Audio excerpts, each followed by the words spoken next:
Bueno, cuando uno revisa la memoria, de acuerdo a lo que a veces forma parte de la vida de uno, que es lo que más hace, la relación con los textos, parece que la memoria de uno es homóloga con eso y empieza a tener la forma de un texto. Y cuando uno se acerca a una novela, a un poema, hay determinadas marcas que busca. Lo mismo en la memoria. Noé Gittrick acaso sea un sintagma que se ha repetido a lo largo de 40, 50 años en mi vida de modo muy insistente. Más allá de la consigna de Oscar Wilde de que la crítica literaria es una forma de autobiografía, puedo pensar en términos de larga memoria los años 60, en los que Noé Gittrick era un nombre impreso en algunos libros que circulaban entre los grupos en los que yo me movía con una voluntad de pensar la cuestión literaria. Esos eran los años 60, que eran años muy complejos, muy dinámicos. No sé si es la perspectiva temporal lo que los cambia, pero hay una gran diferencia con este tiempo en el que me toca vivir ahora, en el que parece que las aguas de las ideas parecen estar más aquietadas de lo que estaban en aquella época. Noé, además, empieza a ser un nombre que circulaba entre nosotros como una consigna. El nombre de Noé junto con otros, ¿no es cierto? David Viñas, Nicolás Rosa, por supuesto Borges, por supuesto Cortázar. La dicta blanda de la Nuce había terminado y entrábamos en una época de gran turbulencia.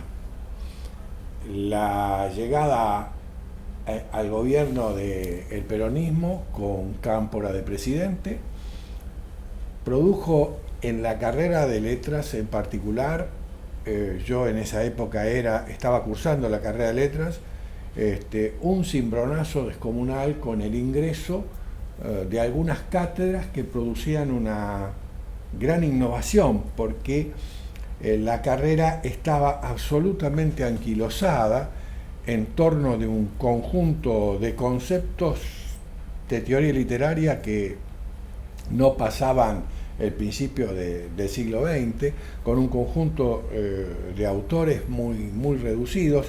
Tenemos que recordar que los años 60 para la literatura argentina y la literatura latinoamericana fueron años de una gran producción, con textos importantes, con figuras muy destacadas, además con una enorme transformación. Es bueno evocar los espacios y los climas de ese momento, ¿no? Digamos, Buenos Aires vivía una época de gran turbulencia en todos los niveles, pero podríamos decir que desde el punto de vista histórico, la percepción de que era un momento de transformación muy fuerte desde el punto de vista político. Y por supuesto, nosotros que hacíamos la carrera de letras, digamos, como en condiciones monásticas, digamos, con profesores que manejaban conceptos que eran para nosotros, podríamos decir, hasta irreverentes. ¿Por qué? Porque la teoría, la crítica literaria circulaba, digamos, de una manera muy intensa por otros canales. Entonces, la aparición de algunas cátedras fue decisiva. Una de esas cátedras, la cátedra de literatura fue iberoamericana en ese momento, convocó a una multitudinaria audiencia de alumnos. Como decía a Noé, lo conocíamos por sus textos. Lo que presenta esa cátedra era un programa que para muchos de los que cursamos esos dos cuatrimestres nos sigue marcando. Estaba Roberto Dar, estaba Gabriel García Márquez, estaba Salvador Elizondo, José Emilio Pacheco, Arguedas.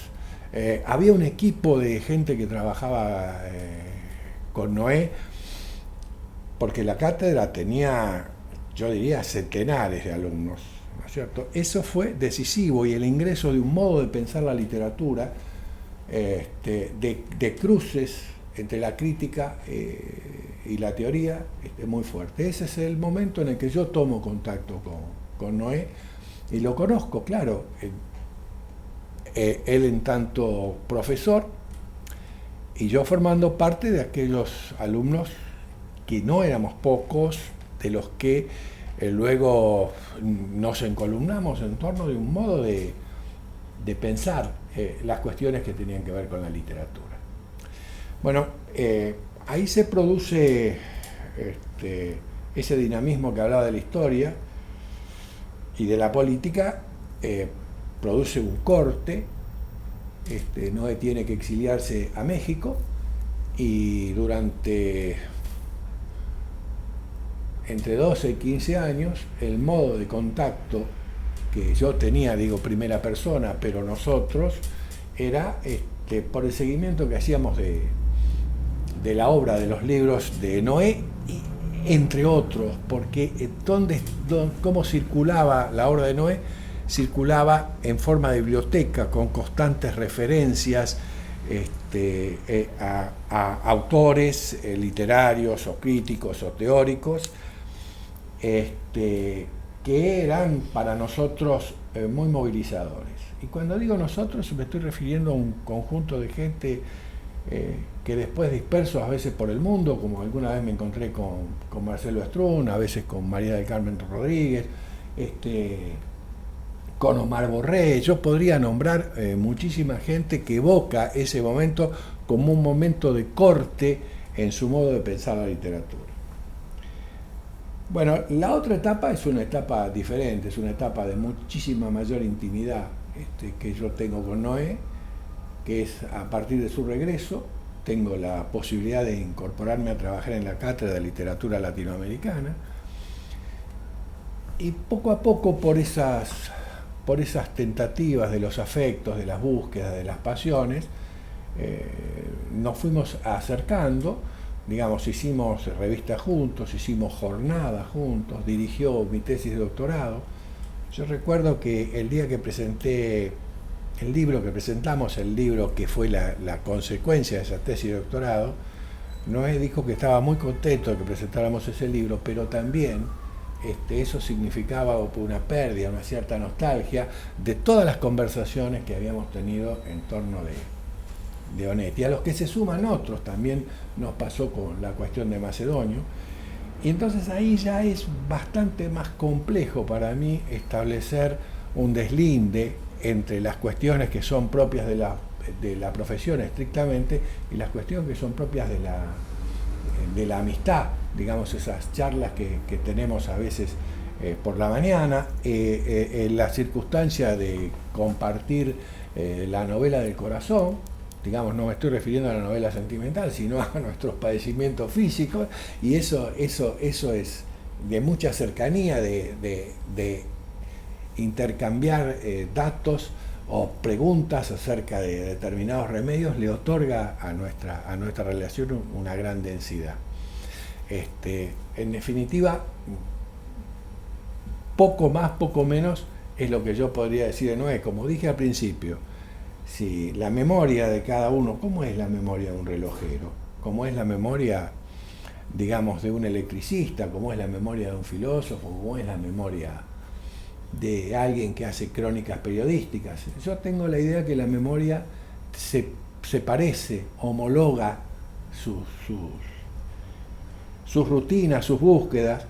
Y yo creo que en tanto lector, básicamente, yo creo que si eligiese una sola palabra, diría, bueno, ¿a qué te dedicas, Roberto? Soy lector. Bueno, si es así, mi memoria, que se homologa a la de un texto leído, tiene como una recurrencia y una insistencia que lo distingue en muchos lugares el sintagma noegitric. como referencia, como marca, muchas veces como salvavidas, ¿no es cierto? En el sentido no metafórico, sino directamente, alguien a quien puedo recurrir en determinadas circunstancias que no son fáciles y son difíciles, y además el privilegio de poder estar en el lugar en el que Noé sepa que puede recurrir, que eso es lo importante del ida y vuelta, ¿no? Entonces esto podría ser un buen prólogo.